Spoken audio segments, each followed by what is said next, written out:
Assalamualaikum warahmatullahi wabarakatuh. Baiklah, saya Teni Desparatni akan menjelaskan materi yang pertama yaitu kelebihan dan kekurangan. Setiap kebijakan tentu memiliki kelebihan dan kekurangan dalam penerapannya.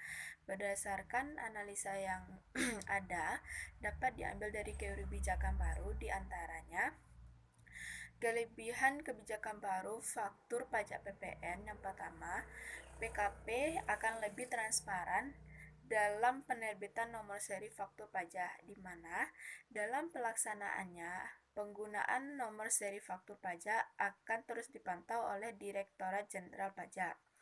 Yang kedua, penyalahgunaan faktur pajak fiktif bisa diminimalkan. Dengan penerapan nomor seri faktur pajak, PKP tidak akan mempunyai celah dalam penyalahgunaan faktur pajak fiktif.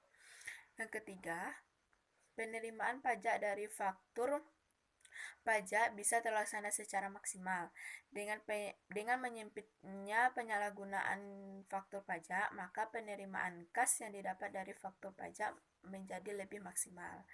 Yang keempat, memberikan kenyamanan dalam pelaksanaan penerbitan faktur pajak. Dengan kebijakan baru ini diharapkan memberikan kenyamanan bagi PKP yang melakukan pembayaran faktur pajak. Dan yang kelima, meningkatkan pengawasan dalam pelaksanaan faktur pajak. Kebijakan SE 26-PJ-2015 meningkatkan pengawasan dalam pelaksanaan pembayaran faktur pajak. Yang keenam yaitu menerbitkan pelaksanaan faktur pajak dengan menjadi lebih tertib, di mana PKP akan menggunakan nomor seri faktur pajak sesuai dengan ketentuan yang telah diberikan oleh Direktorat Jenderal Pajak.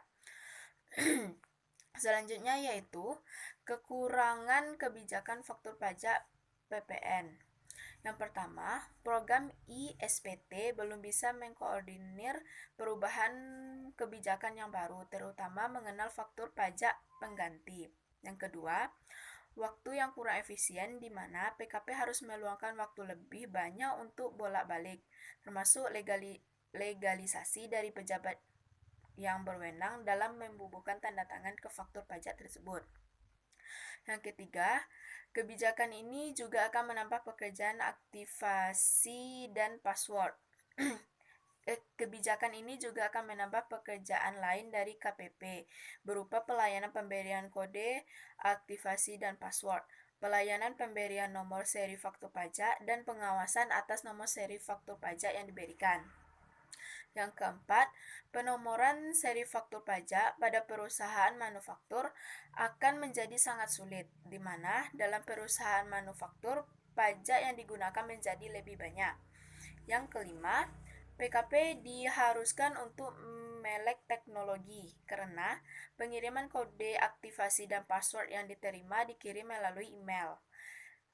Yang keenam, jika terjadi kelebihan ataupun kekurangan nomor seri faktur pajak dalam pelaksanaan akan menjadi sulit, di mana PKP harus selalu memantau penggunaan faktur pajak agar penggunaannya sesuai dengan pelaksanaan awal.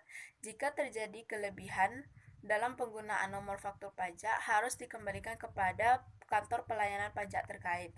Dan jika terjadi kekurangan, maka PKP harus meminta tambahan nomor seri pajak kepada kantor pelayanan pajak terkait. Terima kasih.